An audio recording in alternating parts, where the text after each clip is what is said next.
Hey guys, Vaughn Johseph here. Welcome to the show. Thanks for tuning in today, you guys. We have an amazing show lined up for you today. Very excited for you guys to have the opportunity to check out this gentleman that I've got sat across from me, Mr. Allegedly Dave, author, investigator, researcher. This guy's got all kinds of amazing information for us today. So, as you know, I have to admit, I love a really good conspiracy theory. Moon landings, 9/11. I'm a huge advocate of questioning just about everything. So, never take someone else's word for anything. As you know, I always say, don't even always take my word for it. Do your own research, you guys. That's what it's all about. So, we do acknowledge there's always likely going to be some hoaxes, and there's going to be lies, and there's always going to be cover-ups and things like that are taking place out there in the real world. So we are going to go in on this subject that I found.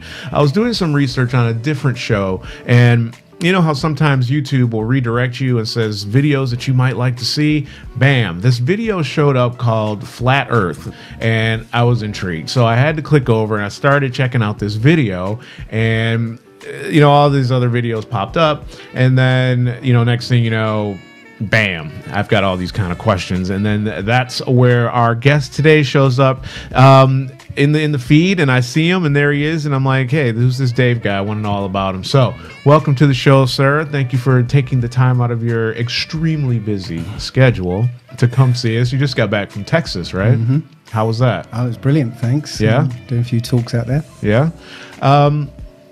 So how did you get started in this whole concept of the Earth is flat? Well, pretty much the same way as you did. Yeah. I was researching something completely different and saw something intriguing in that little bit on the side, right, as you said. And I was watching a video about some esoteric experiments and wasn't really paying attention. I was doing like three things at once, really. This was going on in the background. And then he said something about the Bedford Levels experiment, right, which is an experiment that was done in a canal, which is perfectly straight for 6 miles. Mm. And apparently, he says that the curvature along that stretch of 6 miles should be 16 feet, a 16-foot drop, right, at the other end. And I was thinking, wow, that's a short distance for that amount of drop. You know, surely the Earth can't be that small. You know, so I was about to dismiss it when I thought, well, I'll check. You know, I've never really checked whether, you know, that's the curvature. Right. I started looking into it, and I found that the curvature is 8 inches per mile squared. I'd never even thought of it before. Okay. And then I was intrigued. I was thinking, well, I've seen things way further than 6 miles, and I've seen the whole thing. Right. So that got me, you know, hooked, basically. Mm. I started looking, you know, I was on a beach one day, I was looking across at a lighthouse which was 8 miles away, and I could see the bottom of the lighthouse. Mm. And yeah, I started looking at videos, and at the time there were only about maybe 100 videos out there. This was 2014, I think, middle to end of 2014. I might be wrong. And so, you know, 40-odd videos, I'd watched them all, maybe twice. But literally a year later, there was 6 million videos on Flat Earth. So it wasn't just me finding this. It seemed to be not a movement, I hate that word, but, you know, some kind of shift of consciousness that happened, you know, 2015, basically. It just exploded. Yeah. So what sort of research have you done yourself? Have you gone out there with like a proper, like, you know, measuring and leveling devices to see distances and curvatures and things like that, or? Well, I used to be a CAD draftsman. Mm-hmm. So one of the first things I did was draw the whole thing up in AutoCAD. Right. And sure enough, it matched this 6 inches per mile, only for the like a quarter of the circumference of the Earth, but that's enough, really. But yes, it matched that exactly. But you know, since I've gone out and done experiments, we did there's a whole group of us who went out back to the Bedford Levels and kind of recreated the iconic experiment. Right. with sort of mixed success, but because the weather didn't cooperate very well. And I've been to Lake Balaton in Hungary, where we did a laser experiment. Got a high-power laser with a very expensive collimator to keep the beam nice and tight. Shot the beam across the lake about, I think it's about 12 kilometers, 10 to 12 kilometers. And we went out in a speedboat chasing the beam to measure how much it would drop. Right. Got some very incredible results, actually. We found that the laser beam actually bent upwards. So wouldn't that be in, like, maybe relation to the levels of the, like, because I was reading somewhere where they were talking about maybe the Nile and how it's somehow flowing uphill or something like that, or that's the levels. Wouldn't that have anything to do with maybe the Earth just being at a different level, like, you know, the ground itself being at a higher level when you're traveling that far down? Well, you know, I don't really subscribe to this idea that the Nile flows uphill and that, because if you really go into their model, the globe model, you know, supposedly gravity is pulling in to the center at all places, so it wouldn't really be flowing uphill if that model was real. But obviously that model isn't real. We've never ever seen curved water anywhere.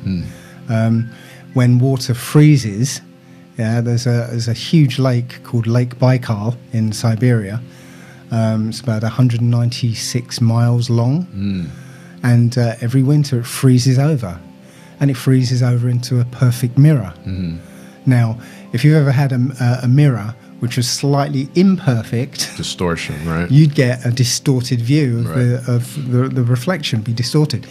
But this Lake Baikal, again, it's a perfect mirror. Same with Salar de Uyuni in Bolivia. It's a salt flat, which is something like 100 miles long and 80 miles across. Right. And when it rains there, you get an inch of water across the whole plain. And literally it turns into a mirror where, you know, you see people walking and it looks like they're floating in the clouds. Right. So it's a perfect mirror. You can't get that on a curved surface.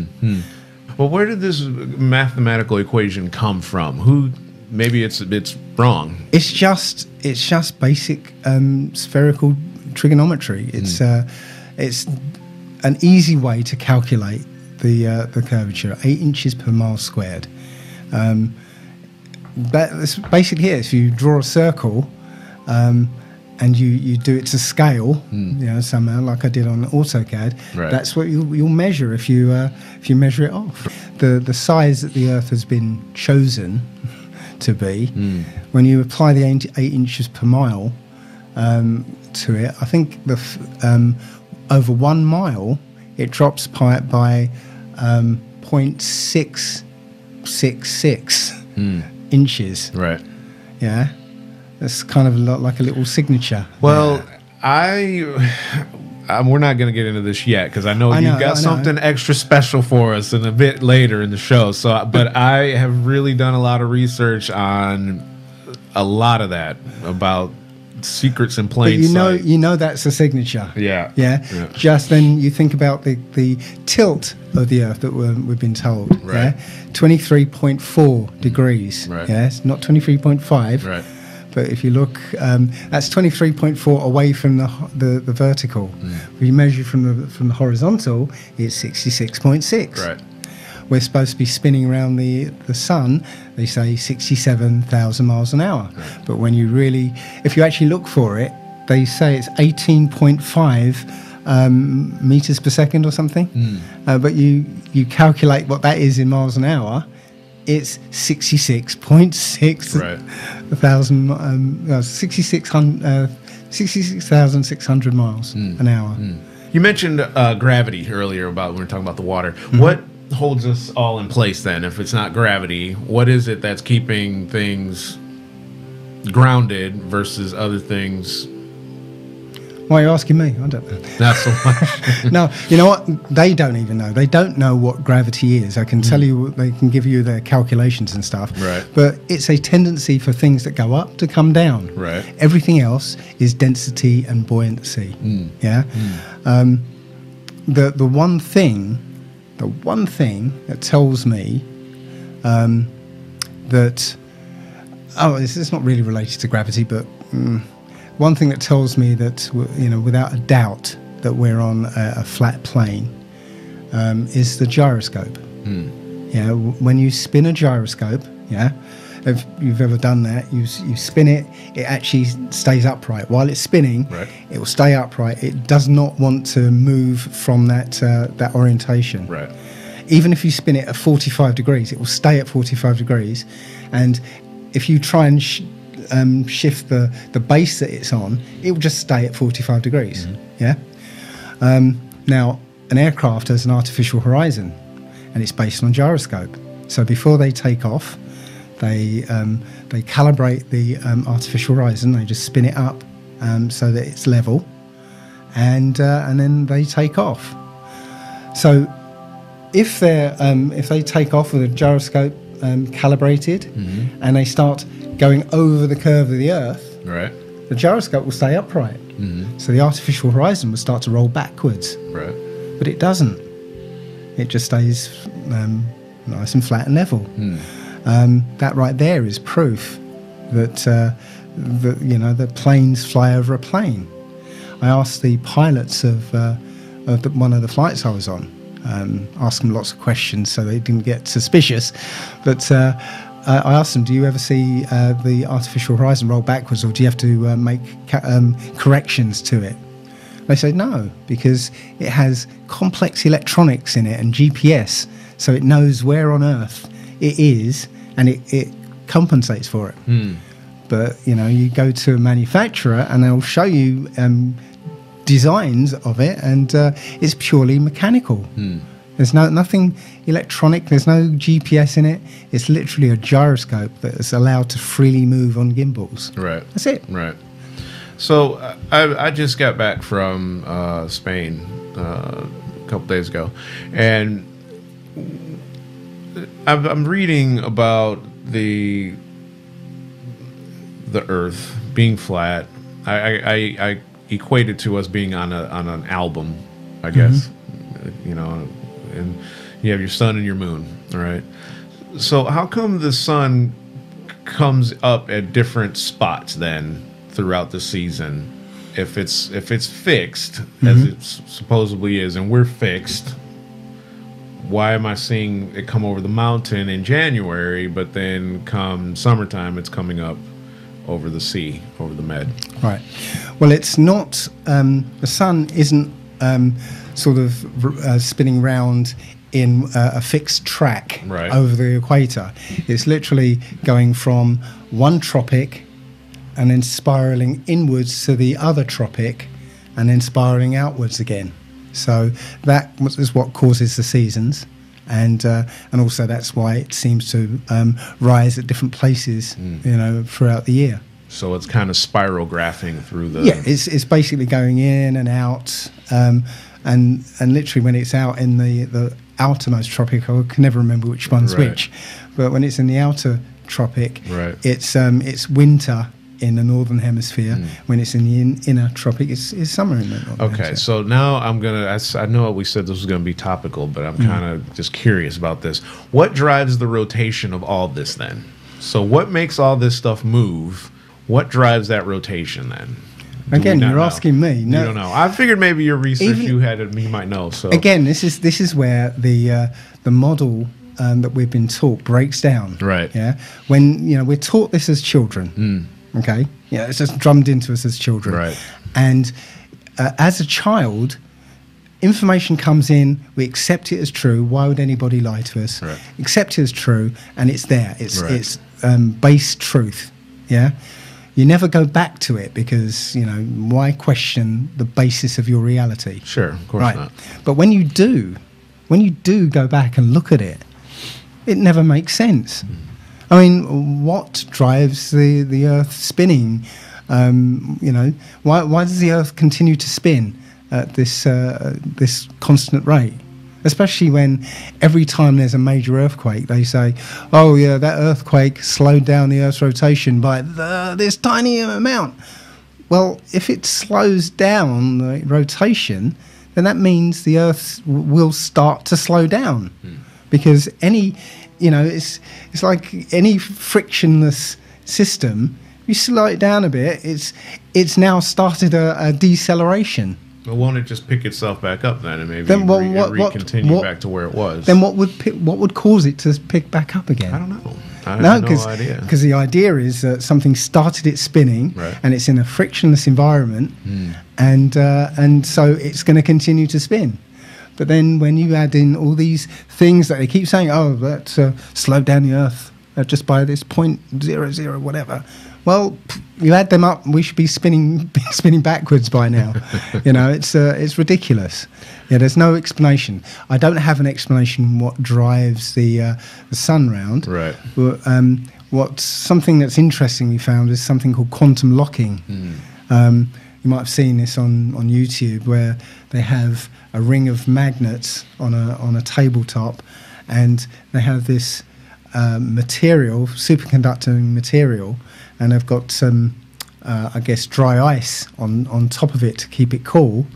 And literally it's like a disc, and they can like tilt it at a certain angle or something, or orient it any way they want, and it will lock itself, and they can push it, and it will just spin round at, let's say, 45 degrees. Right. And also they can put it underneath the magnets and lock it in place in a certain orientation, push it round, and it will just continue to spin round. So we think something like that is going on up there, but you know, we don't know how it works. Right. You know, we're not meant to know how it works. Right. So it's just us. Then we're here, and it's, you know, it's the sun's doing what it's doing. What do you think about other planets then? So are these other planets, are they just not there? Are there other planets out there? And if not, what are we seeing when we look through the telescope and see the rings of Saturn? What am I looking at then? Well, no, there aren't any other planets out there. This is the only place there is. Yeah, this is the only place that you can stand on and live. Yeah. The planets, well, the word planet is actually Greek, and it means wandering star. Yeah. With the flat Earth camera of choice, the Nikon P900. Are you plugging? No, well, you know what? We should earn something from Nikon. Yes, because they've sold out of these cameras because the flat earthers are buying them up like crazy. Right. But with that camera, you can zoom in on a star, and you will see detail. Every single star is unique. Right. Yeah. Some look like watery fire. Some look like wheels within wheels. Right. Some look like wheels with spokes. Some look like spiky energy bursts. They're all unique, every single one of them. And again, the Bible is very clear that saying that they're celestial living beings. Right. And they certainly look like it because they look like amoeba or something that's alive. The planets are simply wandering versions of those. You know, it's the stars stay in their fixed patterns, but there are certain stars that actually kind of orbit the sun, and they do something different from all the others. Right. So we call them the planets, and funnily enough, the planets' names are the names of the fallen angels, the wandering angels that wandered down to Earth, and yeah, they're the watchers, the angels that hang around the Earth to watch what's going on. So okay, so I'm a very simple guy, right? I try to take in as much as I can. So where is all that though? So I know we were talking about, I think it was called a fermentation layer. Firmament. So firmament, that was it. Fermentation. That's beer. Making beer, yeah. You've got this layer. So everything is supposed to be inside that, or what? Where does that come from, though? And what's on the outside? And how did all that get created? If it's there, where did it come from? My personal belief, obviously, it's all speculation because not a lot of us have been up there or anything. But the way I see it is that there is a barrier, not necessarily the firmament itself, but there's a barrier possibly separating the various heavens that are described in the Bible. Because the first heaven is the sky, and then there's another heaven above that, and there's another heaven above that. I think there may be even 7. I don't know, but the going into the weird stuff now. But the demons that are here are locked into the first heaven. They can't go above the first heaven, and we seem to be locked into that first heaven because we've shot up rockets. People have shot up rockets with cameras on them. And when you get to about 75 miles up, well, you can go onto YouTube and find this video where this rocket goes up and it hits something and then stops literally and then starts falling down again. It literally, if it was something hard and fast that it hits, it would have destroyed itself, because before it stopped, it was going at quite a rate. So it just suddenly stopped and started coming down again. So couldn't that have been maybe just its limitations from the gravitational pull or whatever that is that we don't know what is keeping us on the ground, and it just couldn't go any further due to its lack of power? And not really. I mean, it was still powered at that point. And the theory of gravity is that it drops off in an inverse square to the distance away from the center of gravity. So if anything, the further up it gets, the less effect gravity has on it. So according to their theory anyway. But literally this rocket was powering up there, and then all of a sudden, thunk, just twacked and stopped. And stopped, because it's spinning all the way up. It's almost hard to watch because it's spinning so much. And all of a sudden it hits, stops spinning, and then falls. Wow. And when you see the trajectory of all rockets that go up, seems they all curve under that 75-mile limit. So I don't think that's the actual firmament personally. I think there's another full firmament where the sun and the moon, or not full firmament, there's a space above this barrier where the sun and the moon move around, and then you get the firmament where all the stars are embedded. Now, interestingly, there was a guy called Admiral Byrd who went down to Antarctica. You guys save that. You guys save it for the break. We got to take a quick commercial. Okay. We'll be right back. We're going to be talking about Admiral Byrd because I know about this one. See, I know a little bit of something about something. So we're going to talk about that. We're going to talk about the Coriolis effect, and we're going to talk. Did I even say that right? I don't know if I said it right. Doesn't matter. We're going to talk about that. We'll be right back. Thanks.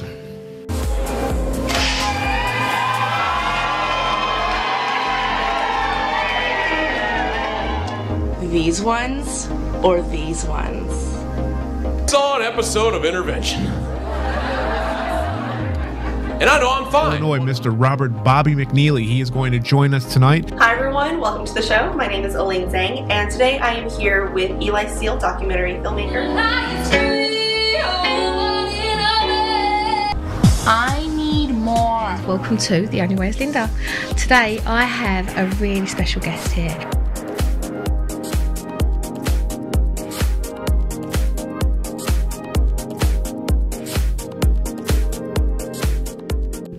Welcome back, you guys. Vaughn Johseph here. Thanks for sticking with us. So we're back with Allegedly Dave. We're talking about flat Earth. We're talking about all the stuff that you thought you knew and why it's not what you think it was. So we were talking about Admiral Byrd. You started to talk about before you were so rudely interrupted and taken to the break by the sponsors, Dirty Lemon. You guys, I hope you go check those guys out. Sorry, dirtylemon.com. Amazing detox stuff. So, fire. Admiral Byrd, yes. He led about 4 expeditions down to Antarctica. Right. the last one, I believe it was Operation Deep Freeze or High Jump, I can't remember which one. He went down with a huge military group with hundreds of planes and thousands of personnel. I think it was supposed to last for several months, but he came back after a couple of weeks with half the planes missing.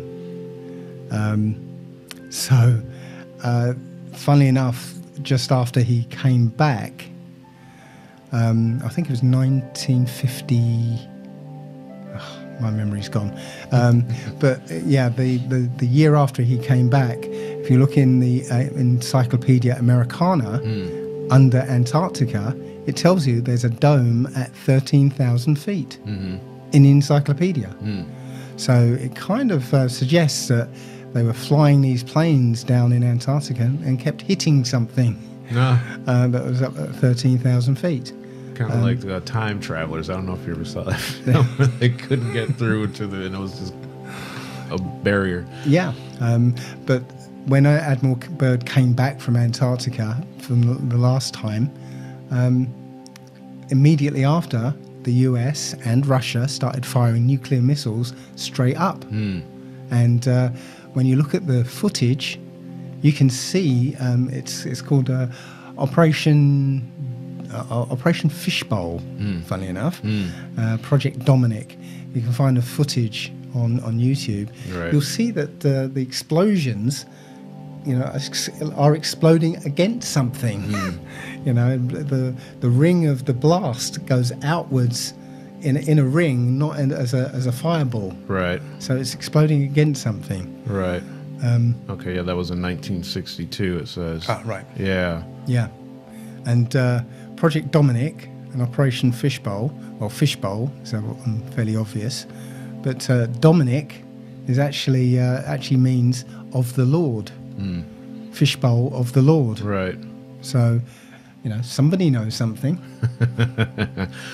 With regards to Antarctica, because we say on the globe that it's at the bottom of the globe, but if the Earth is flat, right, and the Earth isn't it's not spherical, it's flat, would that make Antarctica be on the outside then? It kind of like some kind of barrier or barricade then on the outside? It's like an ice ring around.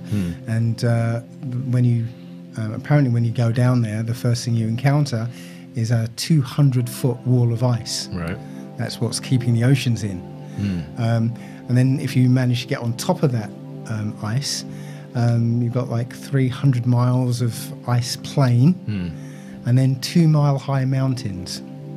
And then beyond that, it seems there's more continents that we've not heard about. So there's stuff out there that we're being kept in the dark about, Sure. so to speak.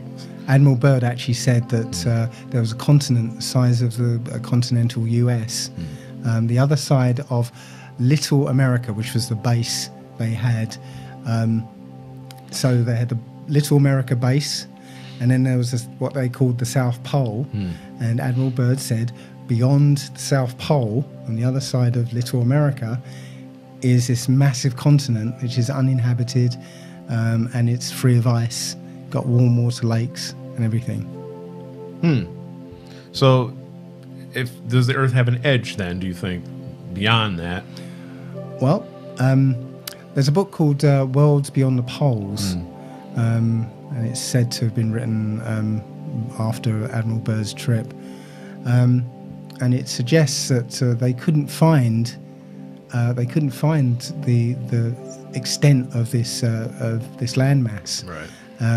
They would fly out in 2,000 odd mile distances, lay a base, then come back and then fly on from and see. And they did it a few times, and they didn't find the end to it, which is why a lot of people subscribe to the endless or infinite plane theory, that we're just one puddle in an infinite plane of ice. I don't really subscribe to that. There's a map that surfaced. It's a 100-year-old map. I think it appeared in Hawaii or something, and it shows the kind of flat Earth map in the middle, and then other continents around, continents we're not familiar with, sort of spread out around.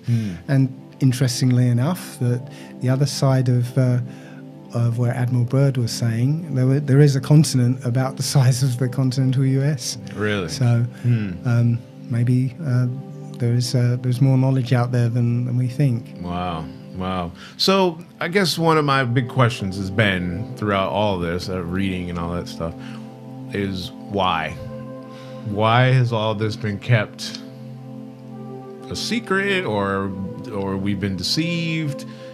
What is to be gained by all that from, like I say, NASA's, showing us all these fake images and so on and so forth, the videos that we see, the moon landing, all that stuff, fake. So what is to be gained by all that, and how are they somehow managing to keep this together on a global scale? Like when you had Russia's flying Sputnik and all that other stuff, how is everybody on the same page with keeping this hoax alive? Because it's a lot bigger than we realize.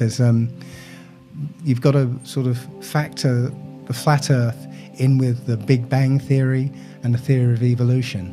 You put all those together, and what you've got is this idea that we are tiny little microbes crawling around on a speck of dust in an infinite universe. Yeah, we're not even fully evolved. Yeah, the process of evolution is always ongoing. So we're kind of imperfect, useless creatures in this infinite void of, that's not very important. Our lives are accidental. There's nothing important about us whatsoever. We're insignificant. That's the idea that they've inculcated into us with these three theories. But when you realize that this place is the only place there is, this, in my mind, this is a bubble of 3D time and space. Yeah? 3D space and time, sorry. This bubble of 3D space and time. Beyond it is a realm without space and time that we can't even imagine. Yeah? That's where the creator lives, and that's what they've been hiding, the fact that this is a created place. We are the chief of the creations here, and we've got instructions on how to live here, from the one who created all this, who apparently back in the old days used to speak to us. So that's what they've been hiding, that there is a creator and there is a purpose to our lives. Wow.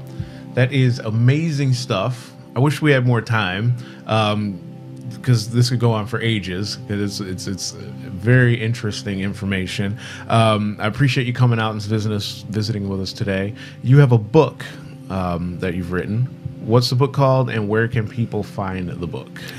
Well, it's not really on this topic, but it's about health. It's the Human Body Owner's Workshop Manual, and you can get it on lulu.com, or you can also get it at Amazon, but I wouldn't get it at Amazon, evil people.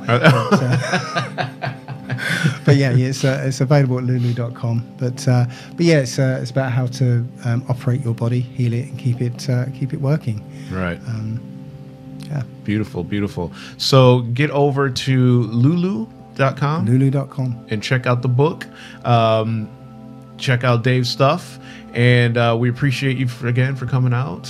And thanks for tuning in, you guys. We'll see you guys next time. And hopefully we'll have you back again soon when I'll get some solid proof on reptilian beings and all kinds of crazy stuff like that's going on, man. We hardly scratched the surface. Yeah, I know we didn't, did we? We could do a whole nother series of shows. Maybe we'll get you back out soon. So, do you have a website or anything like that where people can find you if they have questions about your stuff? Yeah, it's a bit dodgy at the moment, but because it went down. But it's allegedlydave.com, and my YouTube channel is at dmurphy25. Okay, cool. Brilliant. So that's where to find them, guys. You know where to find us, and we'll find you next time on Vaughn Johseph Show. Thanks.